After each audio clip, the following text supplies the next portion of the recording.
Hey, what's going on YouTube? It's Pyromancer here, and welcome back to my channel. Hope you're all having a wonderful day, morning, afternoon, evening, whatever time it is, wherever you are in the world.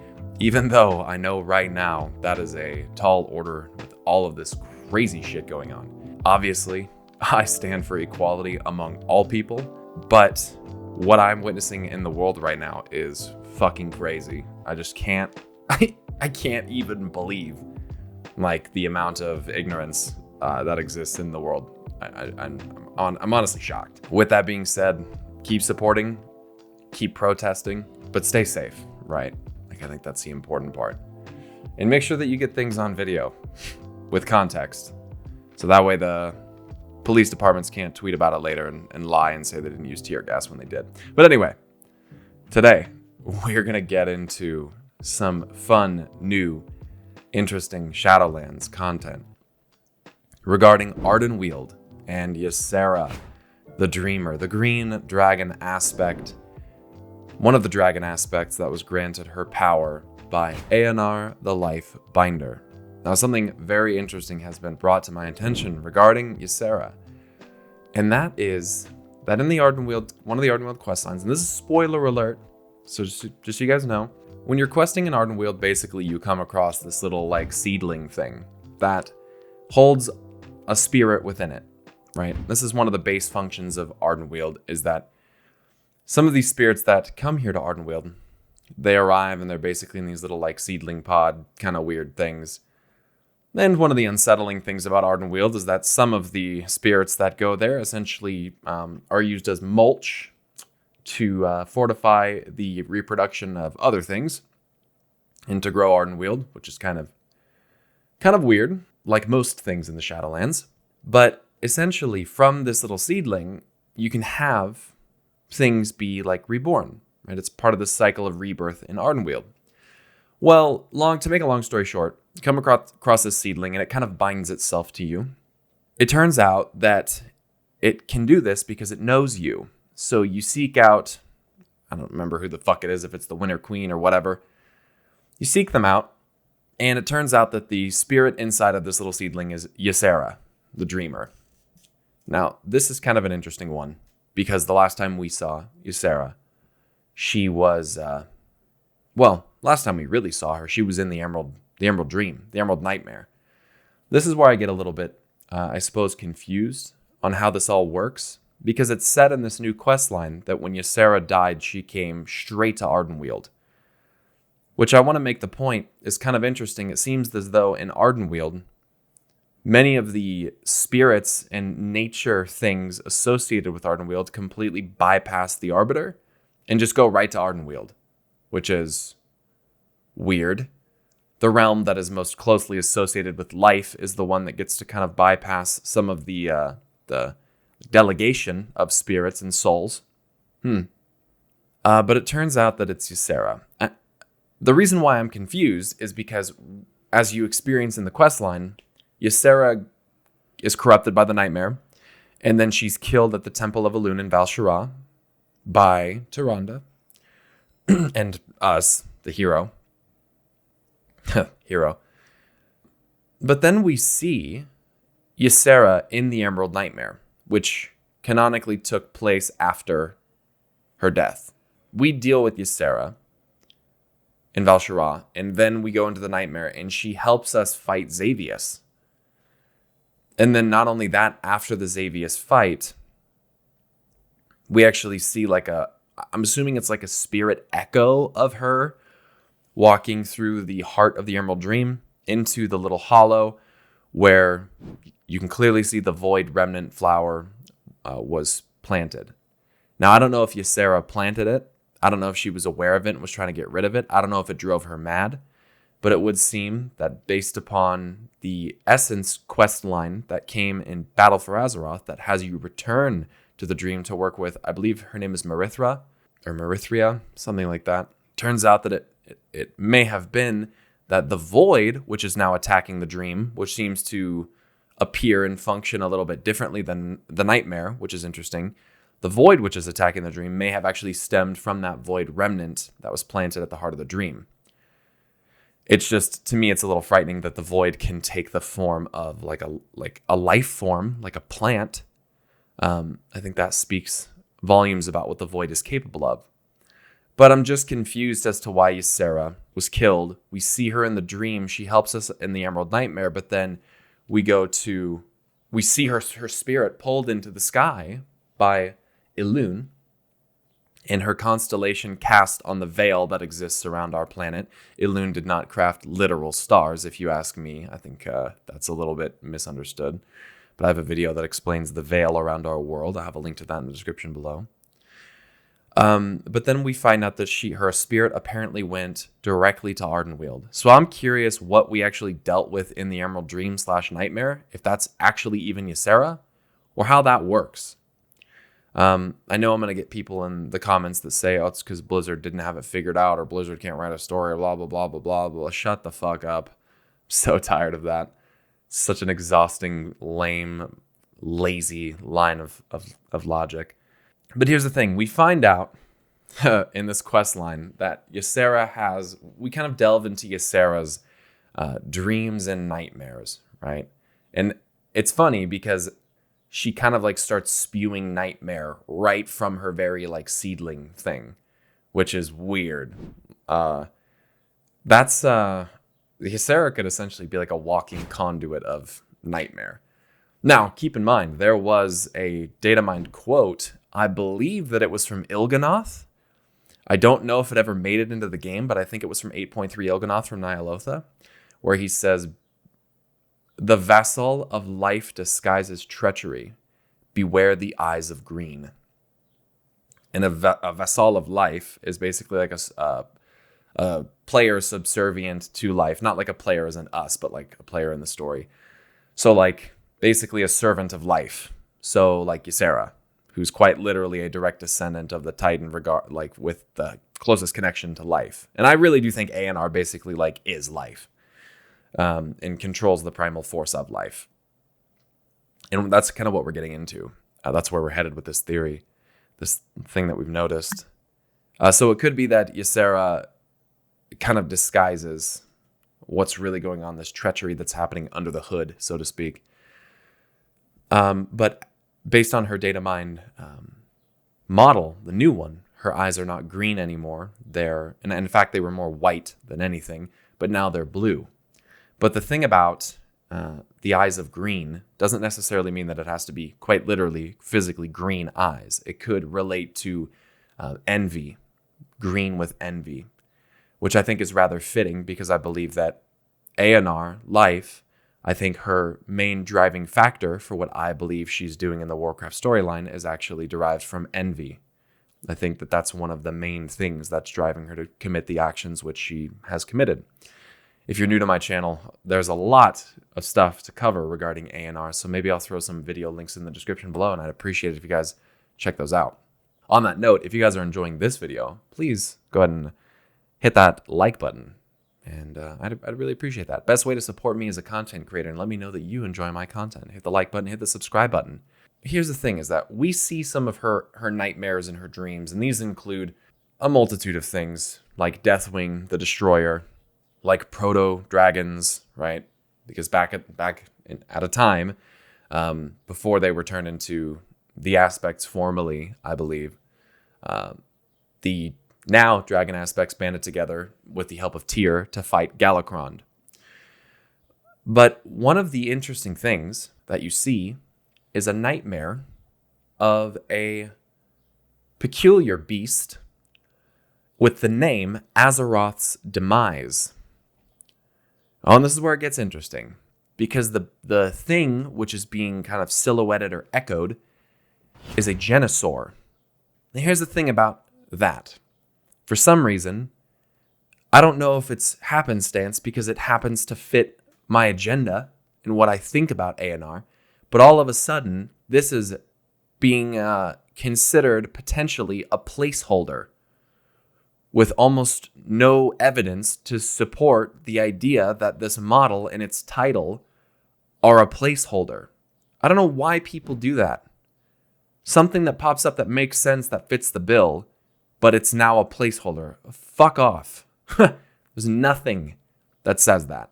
But anyway, a Genosaur is a descendant of a spore mound. And we've seen Genosaur before. But before I get into that, let me explain what a spore mound is. Spore mound were basically giant amalgamations of untamed life that existed on Draenor. And they were able to exist because Draenor was heavily saturated with one specific force, spirit. But as I've discussed in videos past, spirit is not just spirit, it's referred to in Chronicle Volume 2 as the spirit of life.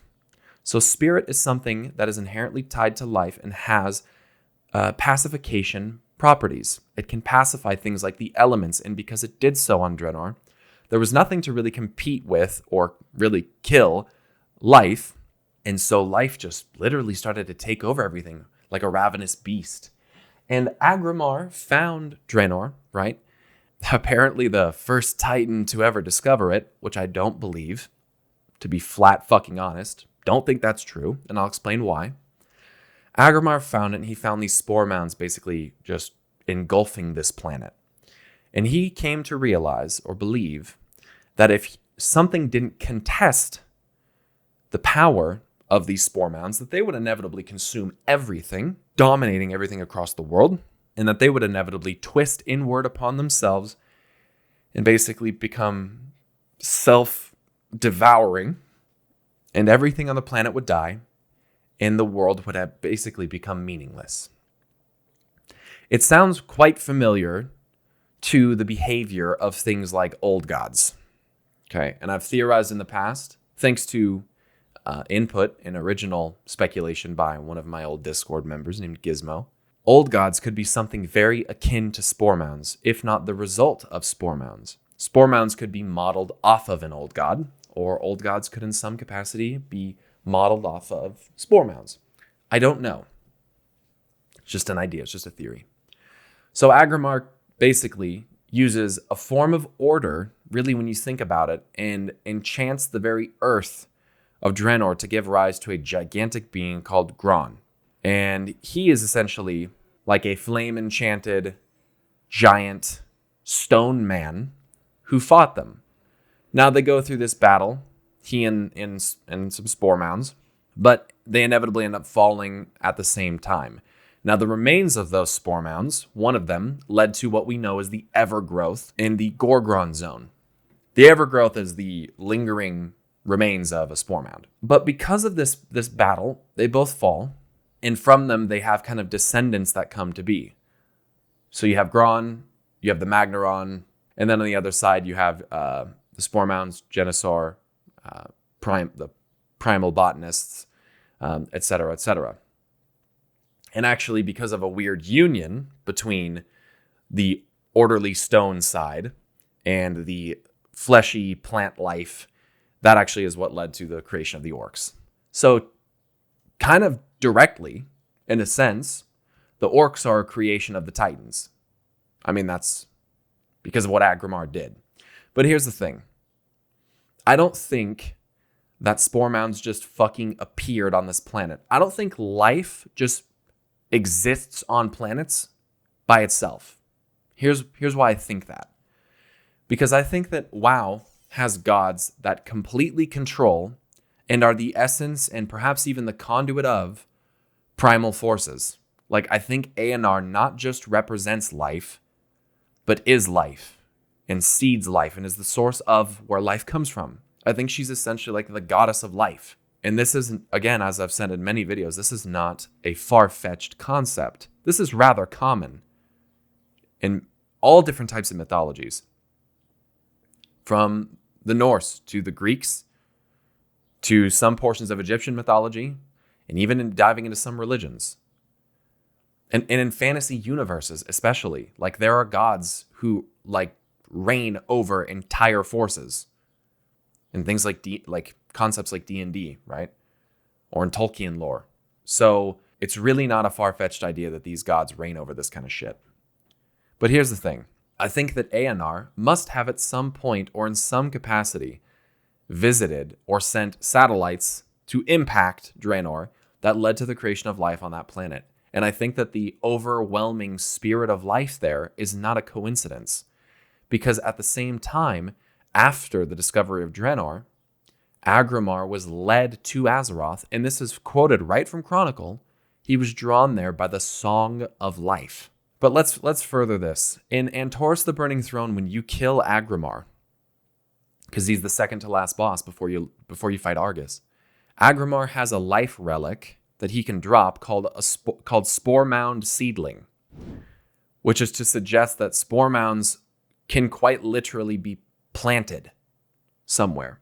One of the things that the Titans do when they first get to a world, in order to deduce whether or not it has a Titan world soul in it, is they order that world.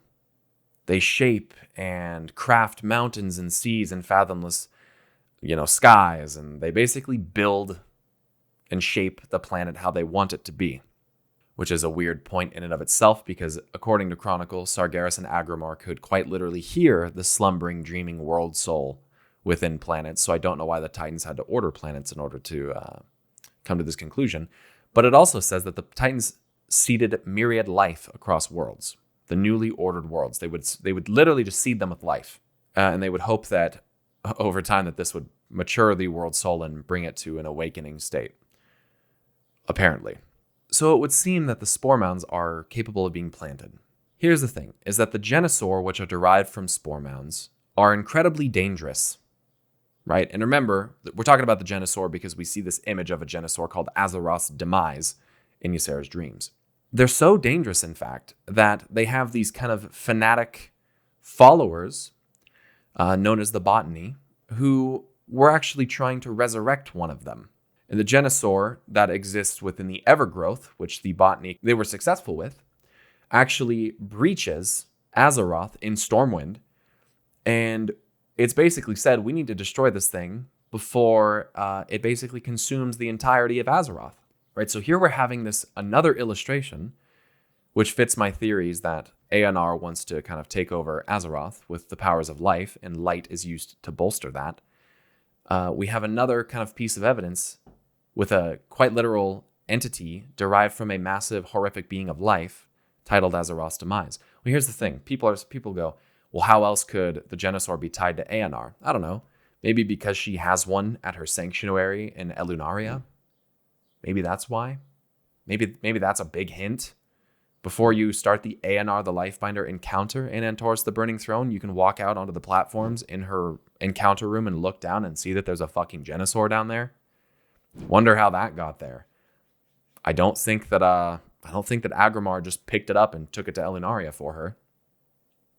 That's kind of weird. Also, at the end of the Mag'har Orc recruitment scenario, where you unlock the allied race for the Mag'har Orcs in Battle for Azeroth, after you witness the light basically go full fucking Nazi mode on alternate Draenor, which somehow other content creators have managed to fucking defend, which blows my fucking mind, you see, after we come back to Azeroth and the portal there is closed, you can actually see some of these kind of primal botanists running off into the Barrens as if they've escaped into our world. And I believe it may have been Steve Denuser who actually made a remark about that at one point. I don't have the source for this, but I think it was him who mentioned that we had some uninvited guests follow us back from alternate Draenor, and we could end up seeing them again down the road. So I think that it's very possible, given that YSERA is one of the aspects of ANR, the Dreamer, and had a super gigantic, obvious connection to the Emerald Dream in nature, period. I don't think it's far-fetched to assert that it's possible that YSERA maybe knows a little bit more than what we do. Maybe YSERA knows about something that we, for some reason, if you even want to say that we don't know about, I think it's pretty clear that the Botany, the Genesaur, and Spore Mounds as a whole are an incredible threat to Azeroth. And YSERA could in some way be aware of that. That could have something to do in part with her nightmare corruption. I'm not sure. But the point is that once again, this all leads back to this sick, festering, if you will, plot by the goddess of life in Warcraft, ANR, to basically try to take the power of creation from Azeroth. Because, again, to harken back to my theories, I believe Azeroth is the source of creation in WoW. Basically the source of, the primordial light that birthed the universe. And I think that it's made quite evident that the Titans have pursued understanding how to obtain the power of creation. And I think that that pursuit has led them down a path of being manipulated by one of their own, even Sargeras being manipulated. And I think that the manipulation is coming from Aenar, the Lifebinder. And I think that essentially she would like to consume the power of creation and become the one true goddess of the universe. But if you haven't seen my other videos, this probably isn't going to make any fucking sense to you. So I would urge that you check those out in the description down below. But the point is, once again, we get this mob who is directly tied to life, who has pretty clear links with Aenar, and it's named AZEROTH'S Demise. What is going on? There's talk of a time skip potentially happening after the Shadowlands, even though Ian said we don't really know how time is going to work. Time could even go backwards. Who the fuck knows? We could go back in time. I have no idea. Time could not move at all. Time could progress rapidly. It could be super chaotic in a manner that it's unpredictable. We don't really know. But it's very possible, I think, that when we return to Azeroth formally and canonically, that the world may actually be, or may be in the process of, being overrun by life. And being overrun by life, most likely bolstered with the force of light. Holy light. Because I think it's rather evident that Holy Light wants to protect life. That's the whole reason why Yrel and her little light-bound fuckboys in alternate Draenor are going ham on the Mag'har orcs. Because they believe they're destroying life. Right? Which makes sense as to why the Army of the Light was directly involved with trying to stop the Legion, because the Legion wanted to destroy life. Right? Fuck the Void. The Light's got better things to do than handle the Void, because the Void doesn't completely destroy life. But that's a different video for a different time, or if it actually already exists, so you could watch that one if you want to. But yeah, that's the thing. That's the idea. That's the stuff right now. So with that all being said, again, if you guys enjoyed this video, please like the video and give a subscribe to my channel. Click that bell icon so you can be notified when new videos come out. Guys, I just revamped my Patreon, so go and check that out. You get some pretty cool benefits on there, patreon.com/Pyromancer, ranging anywhere from $2 a month to $25 a month. I think you guys might enjoy some of the stuff you find there, so please, I urge you, go check it out. On that note, thank my Patreons for this video, and Patreons for those of you watching early. I hope you guys enjoyed being able to watch the video a day before everybody else. That's pretty cool. Thank you guys. You guys can follow me on Twitter, twitter.com/PyromancerSarg, even though right now I'm kind of avoiding Twitter a little bit because the stupidity that is just cascading over Twitter blows my mind and I can't handle it. And then you guys can check out my Twitch, twitch.tv/Pyromancer, where I should be back to streaming semi-regularly, hopefully soon. Thank you guys again for watching this video. I really do appreciate it. Thank you for listening to my thoughts. I may not be right, but that's the way that I see it.